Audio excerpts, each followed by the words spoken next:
नमस्ते प्रिय विद्यार्थियों, आप सभी का हमारे ऑनलाइन यूट्यूब चैनल पर हार्दिक स्वागत है। प्रिय विद्यार्थियों, आज हम बात करेंगे उपचारात्मक शिक्षण कार्य पुस्तिका के अंतर्गत कक्षा 9th के साइंस विषय के अंतर्गत कार्य पत्रक 4, 5 और 6 की। प्रिय विद्यार्थियों, आप सभी को सत्र 2024 और 2025 की नई विज्ञान की जो कार्य पुस्तिका है वो मिल गई होगी। तो जल्दी से शुरू करते हैं अपनी आज की क्लास और देखते हैं कार्यपत्र 4, 5 और 6 तीनों कार्यपत्र का हल एक साथ। इससे पहले हमने कुल आधा रेखा आकलन और कार्यपत्र 1, 2, 3 को हल किया था। यदि आपने वीडियो नहीं देखी तो अभी हमारे ऑनलाइन यूट्यूब चैनल पर जाकर जरूर देखिएगा। तो देखिए, उपचारात्मक शिक्षण कार्य पुस्तिका के अंतर्गत साइंस के कार्यपत्र 4, 5, 6 का संपूर्ण हल। देखिए बच्चों, कार्यपत्र 4 आपके सामने आ चुका है। यहाँ पर हमारी विषय वस्तु है वो है आसपास के पदार्थ और अधिगम बिंदु वाष्पीकरण। पहला सवाल है, बर्फ से भरी पानी की बोतल के बाहरी सतह पर जल की बूंदों का दिखाई देती हैं। ठीक है ना, जल की बूंदें दिखाई देती हैं, तो इसका कारण स्पष्ट करना है। उत्तर लिखा है मैंने, ऐसा इसलिए होता है क्योंकि वायुमंडल में उपस्थित वाष्प बोतल की ठंडी सतह के संपर्क में आकर संघनित होकर जल की बूंदों में बदल जाती हैं। यहाँ पे बूंदों लिखना, ठीक है नहीं, हाँ, बूंदों में बदल जाती हैं।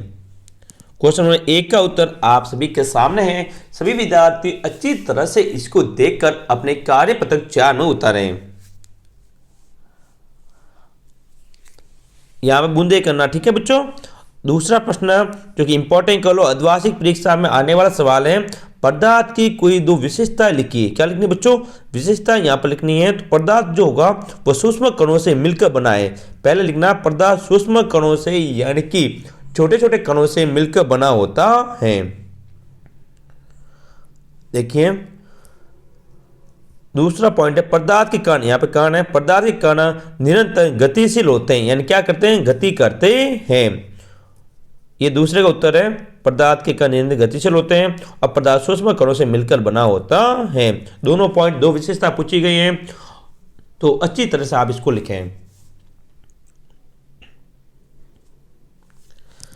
प्रश्न नंबर 3, क्या कारण है कि गर्मियों के दिनों में सूती कपड़े पहनने की सलाह दी जाती है? यानी हम गर्मियों में सूती वस्त्र के कपड़े क्यों पहनते हैं? तो उत्तर के, सूती वस्त्र में जल का अवशोषण अधिक होता है, इसलिए हमारा पसीना इसमें अवशोषित होकर वायुमंडल में आसानी से वाष्पीकृत हो जाता है। इसलिए गर्मियों में सूती कपड़े पहनने की सलाह दी जाती है।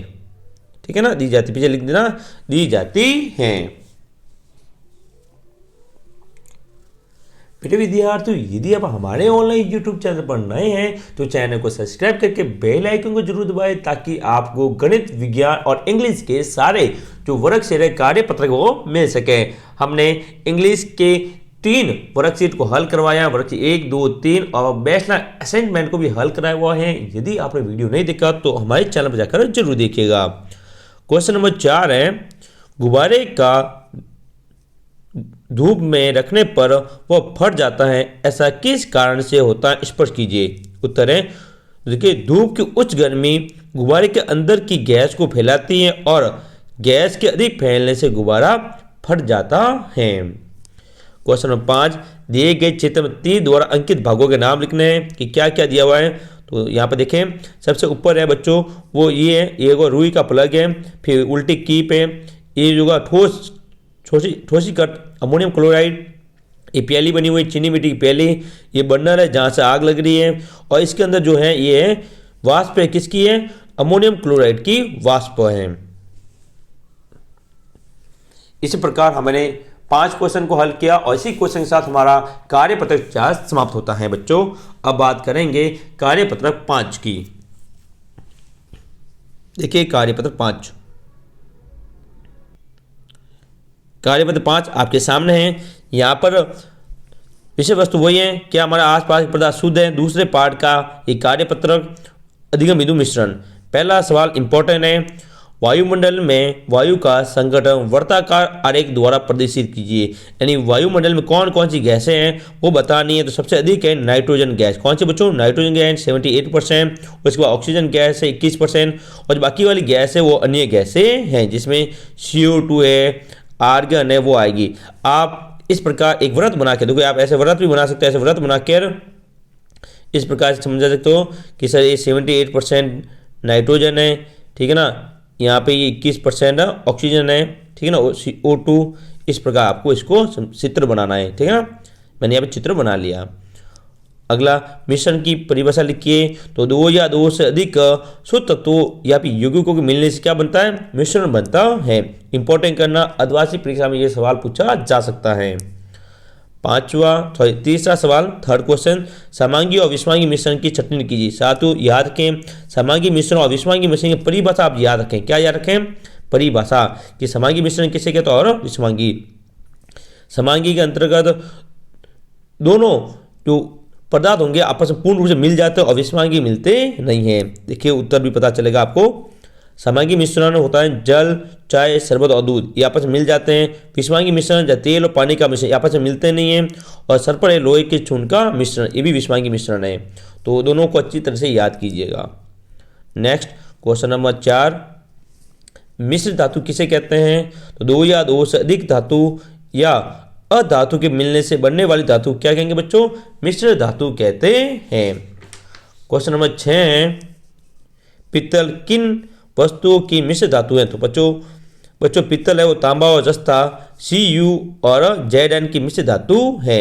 ये क्वेश्चन 10वीं बोर्ड में इस साल पूछा गया था। इंपॉर्टेंट क्वेश्चन है, तो ध्यान रखिएगा, लिख दे आप। और इसी क्वेश्चन के साथ हमारा कार्यपत्रक 5 समाप्त होता है बच्चों। यहां पर अब बात करेंगे कार्यपत्रक 6 की। देखिए कार्यपत्रक 6 आपके सामने आ चुका है बच्चों। यहां पर आपको विलियन के बारे में पढ़ना है। किसके बारे में? विलियन के बारे में पढ़ना है। पहला है विलियन, यहाँ पे 3 बना 2 खाली जगह है। तो विलियन जो होगा उपयोग अभी का पूरा करना है आपको। विलियन होता है वो विलय और विलायक का मिश्रण होगा। क्या होगा बच्चों? विलय और विलायक।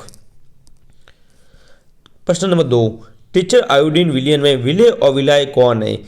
तो आयोडीन ये तो विलय होगा और एथिल अल्कोहल होता ये होगा विलायक। क्वेश्चन नंबर 2 का उत्तर आपके सामने, पहला फर्स्ट और सेकंड। क्वेश्चन नंबर 3, विलियन किसे कहते हैं? इंपॉर्टेंट कर लो, आदिवासी परीक्षा में 2 नंबर में यह सवाल पूछा जाएगा। दो या दो से अधिक पदार्थों के समांगी विलियन मिश्रण को क्या कहेंगे? विलियन कहेंगे।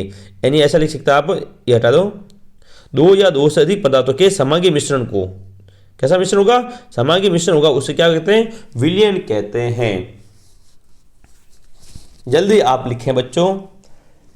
फिर विद्यार्थियों हम बात कर रहे हैं कक्षा 9 के वर्कबुक के अंतर्गत कार्यपत्रक 3, 4 और 5 की। तीनों कार्यपत्रक हमने एक साथ हल किए हैं। जल्दी ही बाकी कार्यपत्रक आपको मिल जाएंगे। तो चैनल पर जुड़े रहें और चैनल को सब्सक्राइब जरूर करें।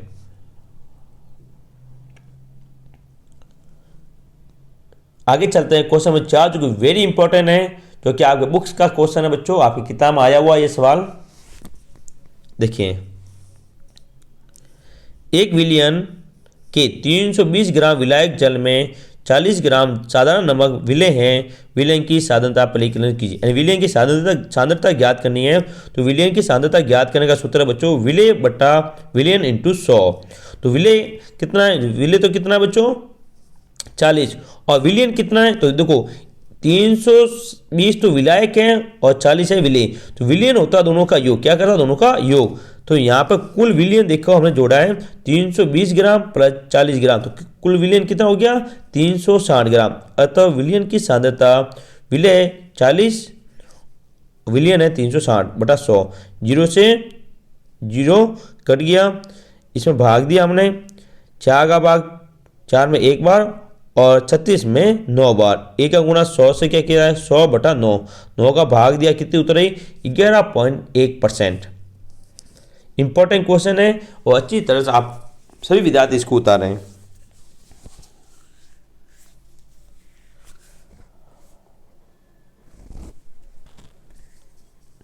नेक्स्ट 5वां क्वेश्चन, प्रश्न संख्या 5, विलयन के गुणधर्म लिखिए। पहला गुणतंत्र में विलयन एक समांगी मिश्रण है। कैसा मिश्रण बच्चों?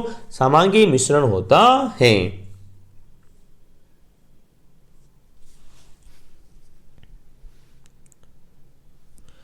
अगला पॉइंट देखें, दूसरा, विलयन के कण अत्यधिक छोटे होते हैं, इसलिए वे आंखों से नजर नहीं आते। जो विलयन होगा उसमें जो कण है वो हमें आंखों से नजर नहीं आएंगे। थर्ड, अपने छोटे आकार के कारण विलयन के कण गुजर रही प्रकाश की किरण को नहीं फैलाते हैं। यानी यदि उनमें से प्रकाश की किरण जाएंगे तो वो कण होंगे विलयन, वो प्रकाश की किरण को फैलाएंगे नहीं। ठीक ना? तो ये तीनों विलयन के गुण है, अच्छी तरह से आप इसको लिख देवे।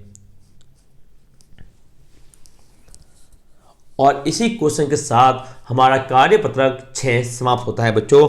आज हमने कार्यपत्रक 4, 5 और 6 को हल किया है। जल्दी हम बाकी बात जितने भी कार्यपत्रक विज्ञान के उनको हल करेंगे। तब तक के लिए जय हिंद, जय भारत। चैनल पर नए हैं तो चैनल को सब्सक्राइब करें, वीडियो को लाइक और शेयर जरूर करें। जय हिंद।